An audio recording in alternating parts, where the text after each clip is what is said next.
Thank you very much, Chairman, for a very interesting introduction.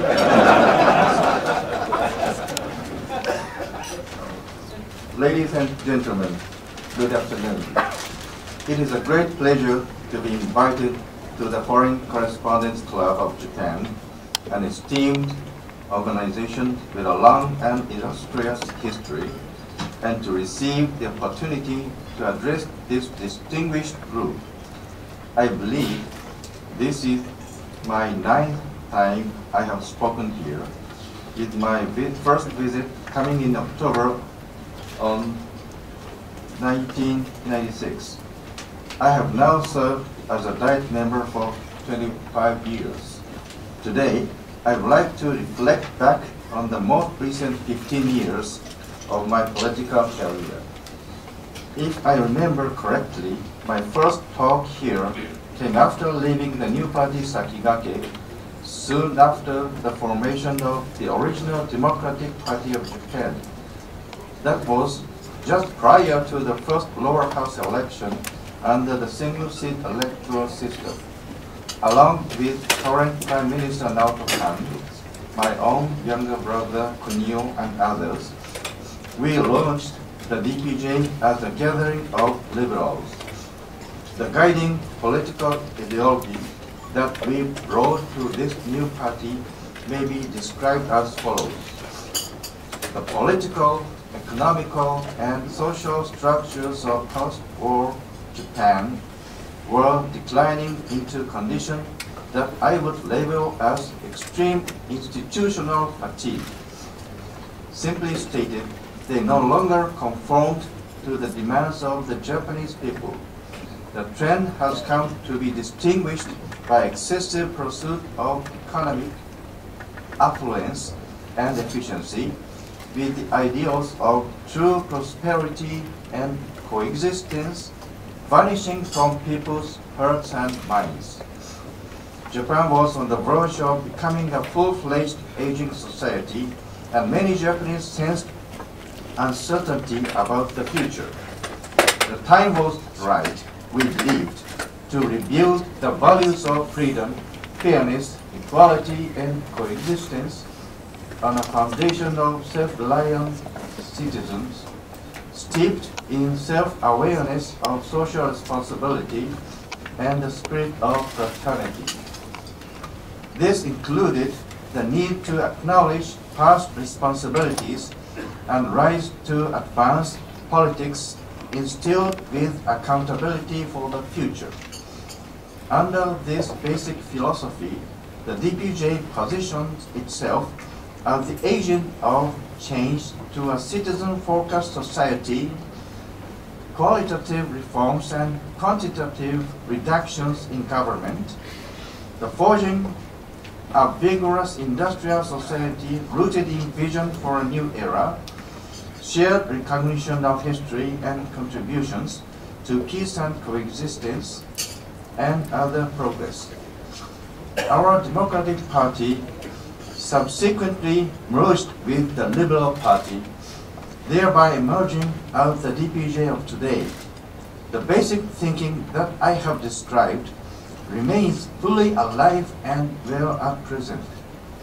It continues to serve as our political creed and comprises the very essentials of the DPJ platform. With the regime change in 2009, our party took control from the previous administration. This brought an end to a series of governments that had held onto power over the long term. As a result, the administrations grew unable to read the emerging trends, eventually descending into rampant collusion in which nothing could be accomplished. The DPJ, in contrast, championed the ideas I have mentioned as our awareness of a new era and the fundamental ideology of policies to be implemented by a new government. Briefly stated, then, this was the thinking that served as our starting line when I assumed the position of Prime Minister. After becoming Prime Minister, I promoted various different pivotal policies based on the fundamental position described. Because of time limitations, I would like to present my thoughts on two of these ideas, namely new public commons and advancing Japanese diplomacy. First, new public commons. In a nutshell, this refers to an arena for spontaneous collaboration between a wide range of stakeholders in striving to build a society distinguished by communal support and vitality. In a certain sense, such a goal is hardly remarkable, and I had spoken of this concept before becoming Prime Minister as well. I did feel, however, that this sense of public commons, a key part of the Japanese people and their communities from ancient times, was now being lost. I felt the need to retool this concept in a format appropriate for the current times, striving to rebuild the bonds between people and communities. Besides those who are truly self-sufficient, I believe we can view the concept of new public commons as a society that also embraces people facing troubles beyond their control, persons unable to do various activities on their own strength, children, senior citizens, and the disabled. If we accept this, then I believe it is of primary importance for government offices and the legal system to support these and other needs under the theme of public commons. Such support may also be assigned to the responsibility of the state and local governments. Realistically, however, considering the severely critical fiscal conditions of both our national and local governments at present, we are now locked in a struggle to largely fend off the further declines in social services. Naturally, I am not saying that we must resign ourselves to this situation as a problem that cannot be helped because of harsh public finances.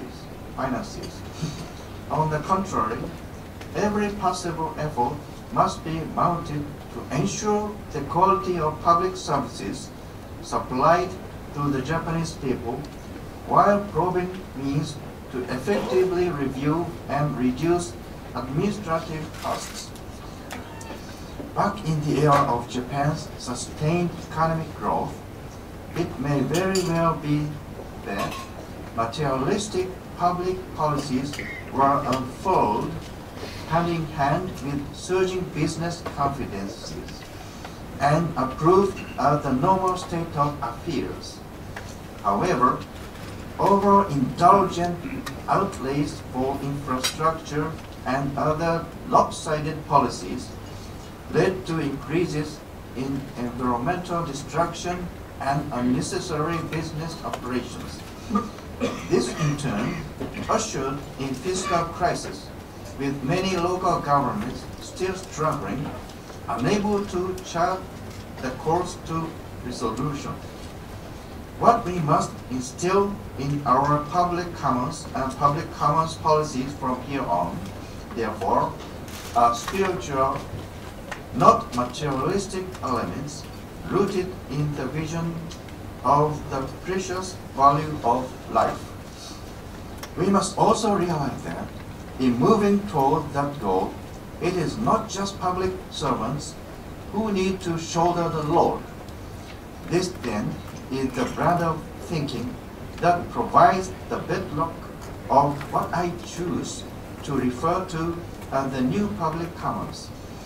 In more specific terms, in health care, nursing care, child care, education, crime prevention, and other service sectors, as well as in the environment, agriculture, forestry, culture, art, and other business-oriented fields, there is a need for non-profit organizations, volunteers, and other citizens groups, community organizations, companies, and the government to participate and collaborate as stakeholders operating under set rules and roles.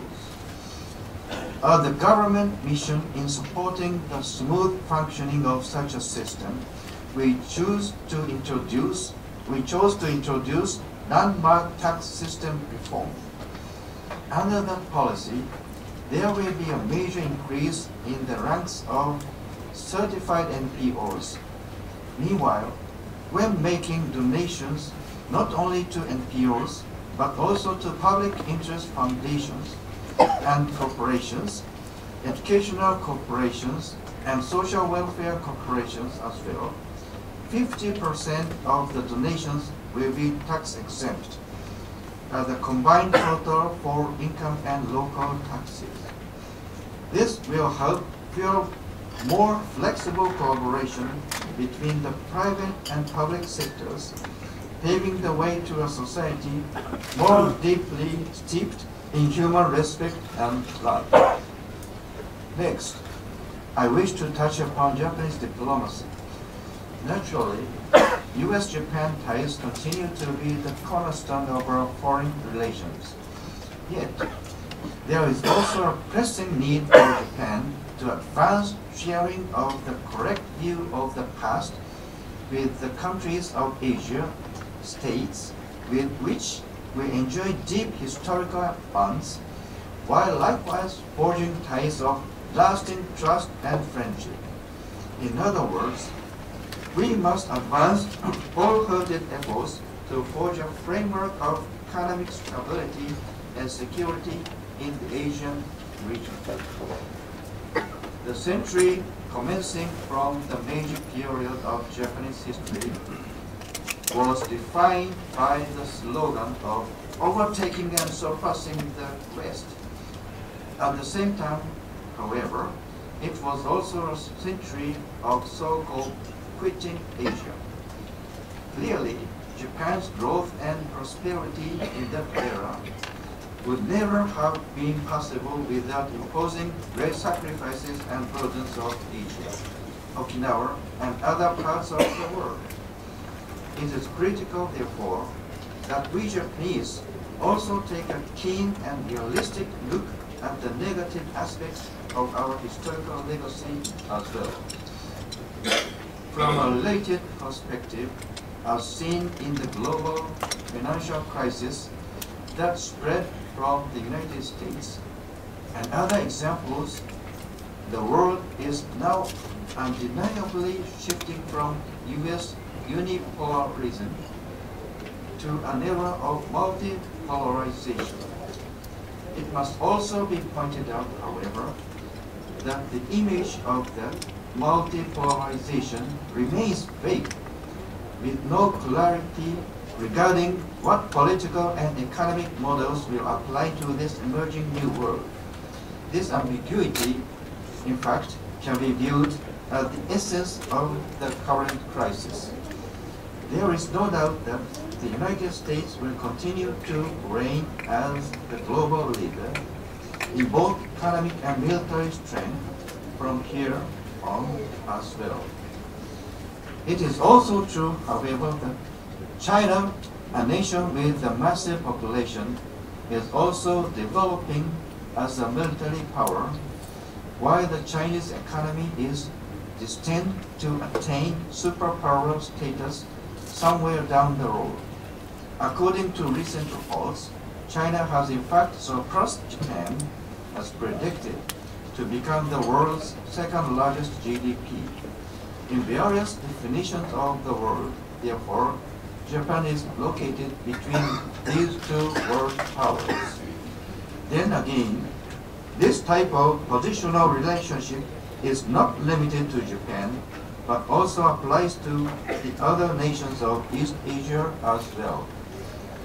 Though these countries have little choice but to rely upon America's military might, I believe they wish to avoid excessive dependence on Washington politically and economically.